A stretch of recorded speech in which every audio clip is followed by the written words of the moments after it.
Hi, ako si James. Kulot ako pero may pangarap na pumayat. Pero hindi ko pa alam kung kailan ko makakamit yun. Kaya tara, samahan niyo ako sa day 8 ng daily vlog natin. Ang focus ko ngayon taon ay magpapayat at makapag-lose ng weight. At least bumaba man lang ng 90 to 100 kilos ang timbang ko. From 121 kilos. For today's video, tatapusin ko na lang yung mga remaining orders na natitira. Lagi itong Mario design, tsaka yung dalawa pa. Yung ibang unit na sa kabila na kasi ready na yun for pick up. Tatapusin na lang namin itong natira pa kanina. Halos araw-araw ganito ginagawa namin pag-build ng arcade machine. Ang advantage kasi sa build namin mga kabilog is compact design siya at slim. Wala siyang kaparehas. Tsaka yung mga sticker at layout na pinapagawa nila, ako lang yung gumagawa. Depende sa layout na ipapalagay ni client. Kaya customizable talaga siya. Kung ano yung gusto palagay ni client, ilalagay natin yung sticker design na gusto. Kadalasan kumukuha sa akin yung mga man cave or mga personalized na arcade na pinapalagay nila sa bahay lang or sa mga business establishment nila at may nakalagay na logo. Actually, yung iba ginagamit lang for entertainment purpose. Kumbaga kung may mga guests sila, makakapag-enjoy sila at makapagpalipas ng oras. After itong ginagawa ko, matid muna ako sa online bootcamp ni Real Talk Darbs kung ano na nangyari. At yun, may mga natutunan naman ako. Pero hindi ko natapos. Pusin ko na lang siguro to sa replay yung mga tinuro niya sa amin. Laking tulong to sa mga business owner talaga. At pagkatapos nun, dinemo ko muna konti itong GNC build na ginawa ko para masend ko na rin doon sa buyer na ready na to for delivery next week. Padala ang unit, ginagawa ko muna ng video para makita ng client na working unit nila. And after nito, hindi ko alam kung ano nakain ni Mrs. Pinaglilinis niya yung kuko ko sa kamay at sa paa. Ang sipag niya ngayong araw na to. Mukhang may papabili to bukas kasi Sunday at aalis kami pala. Para magsimba, dumalo kay mama at mamasyal sa mall. Buti na lang nandyan si Mrs. para alagaan ako. Kaya love na love ko yan eh. Sa 14 years namin na pagsasama, ay napagtsatsagaan pa naman niya ako dahil minsan mainitin yung ulo ko at high blood. Kaya disidido talaga akong magpapayat para hindi na ako ma-high blood at mag-init yung ulo ko minsan.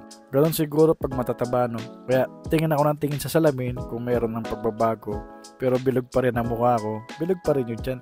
Hope in the future, mga susunod na videos natin is payat na tayo. At ayan, chinik ko muna si bro kung ano yung mga ginagawa niya. Actually, halos patapos na rin siya. Pati na rin yung mga natitirang build pa. Patapos na rin. At ayun, meron na akong kasama mag-gym ngayon. Kasi nakaraan, busy yung sister ko yung bunso. At ngayon, kasama ko siya. Siya naman yung taga-video. Actually, sinama ko talaga siya para dalawa kami mag-enroll sa gym for 1 year. Kasi mura na yung enrollment, for VIP na rin siya. Any PSP branch gym ay pwede mong i-access as long as VIP member ka.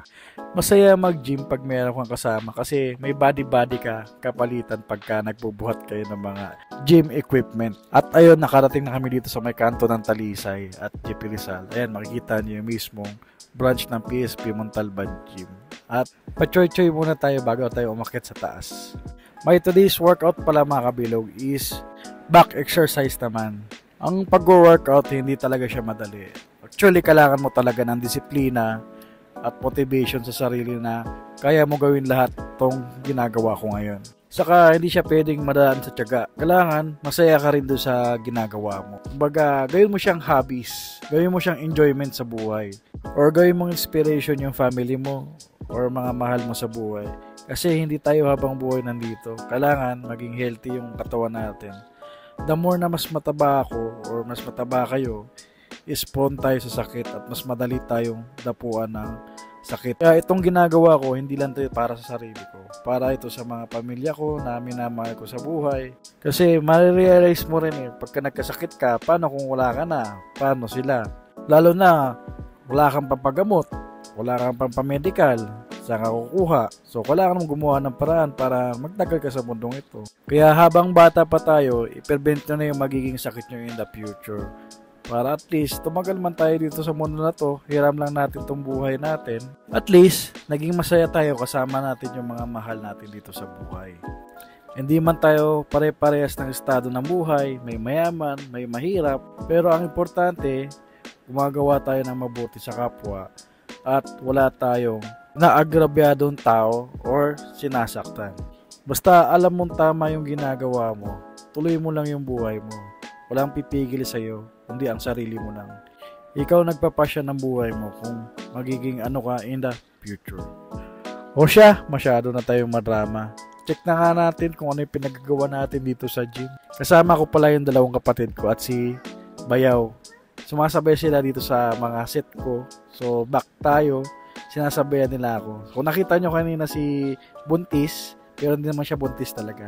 Kaya tinatawag ko siya buntis kasi medyo malaki na yung tiyan. Yan, nakikita nyo sa right side ko.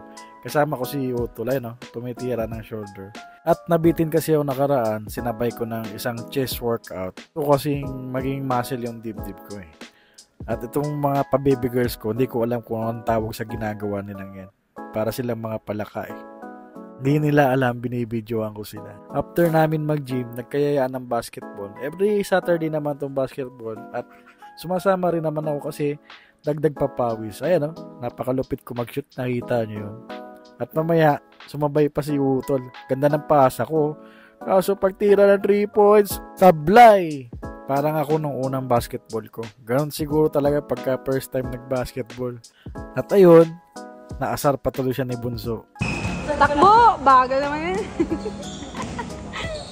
Hugas makatawa talaga si Bunso. At ayan, hanggang dito na lang tong videos na to. Don't forget follow my page para updated kayo sa mga videos na ilalabas ko. Kita-kits sa next videos. Bye-bye!